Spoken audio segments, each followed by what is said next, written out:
The warm rays of the afternoon sun kissed my skin as I lay on the soft, green grass with my best friend, Sarah.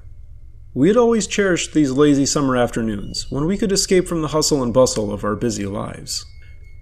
Today we had decided to indulge in the simple pleasure of cloud watching.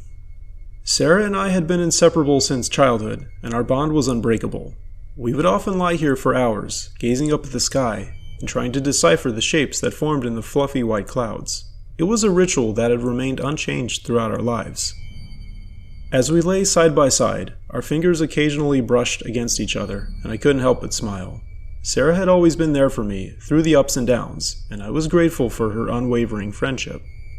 Today, though, something felt different. Her usually bright blue eyes seemed distant, and her smile appeared forced. I decided to break the silence. "Sarah, what's been bothering you lately?" She turned her head to look at me, her eyes filled with uncertainty. "What do you mean?" I hesitated for a moment, unsure of how to proceed. "You just seem distant lately. Is there something you're not telling me?" Sarah sighed and looked back up at the sky. "No, it's nothing really, just life stuff, you know?" I wasn't convinced, but I didn't want to push her if she wasn't ready to talk. So I returned my gaze to the sky, trying to shake off the unease that had settled in my gut. Time passed, and the clouds shifted and morphed above us. I pointed to one that resembled a goofy-looking dinosaur, hoping to lighten the mood. Sarah managed a small smile, but it quickly faded. Suddenly, she sat up, her eyes locked on a particularly dark and ominous cloud. It was an anomaly among the fluffy white ones, like a storm brewing in a sea of calm. Her voice trembled as she spoke. "You see that cloud, Amy?" I followed her gaze and nodded, a shiver running down my spine. "Yeah, it's strange. What about it?" Sarah turned to me, her expression serious. "That cloud, it's a metaphor for our friendship."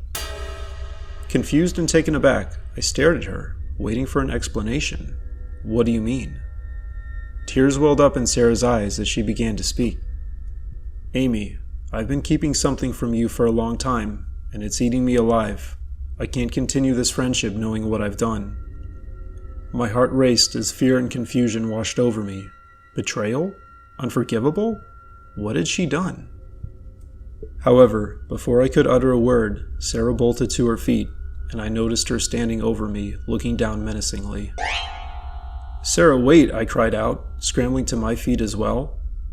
The expression on her face was something I'd never seen before, and as she opened her mouth and explained, I was horrified. "I don't really feel emotions the way you do," Sarah said. What did that mean?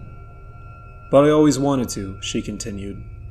"That's why I decided to pursue a friendship, to see if I'd feel something." The hairs on my neck stood up as I wondered what exactly was the meaning of this. For a time I thought it could work. I thought I could make myself feel, but then Sarah looked down at the ground. This was all too much. She paused for a moment.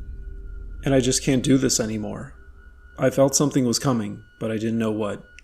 Then Sarah took out a knife from behind her back. "I have to be true to myself," she said with a smile, and then raised it to my head. Up to this point I had just stood there frozen, not knowing what to do or what to make of anything. But here is where I ran, and I didn't even look back. I ran all the way across the field, back into my neighborhood, and then back to my house. I don't know if Sarah followed me after that, or if so, how long she did. But I didn't intend to find out. When I got home I locked the door, and my mom noticed how I was worried. She asked me what happened, and I didn't honestly know what to say. After about 10 or 15 seconds or so, I said, "Sarah and I had a falling out." My mom looked confused, but she didn't push it. Over dinner, my mom and dad remarked that was a shame, since Sarah and I had known each other forever since we were growing up. Needless to say, I was paranoid after this point, but after several weeks at school and nothing happened, I started to relax. I still saw Sarah in the hallways, and I'm not even sure if she looked at me. She didn't acknowledge my presence other than that, at least. This was back in the 5th grade, and now I'm in college, and this is still the most terrifying moment of my life. I still don't know if there's something I'm not getting, like maybe this was all a joke, but Sarah couldn't own up to it afterwards. Anyway, Sarah hasn't been in my life after this point, and if she was planning something bad, I'm just glad she wasn't able to carry it out.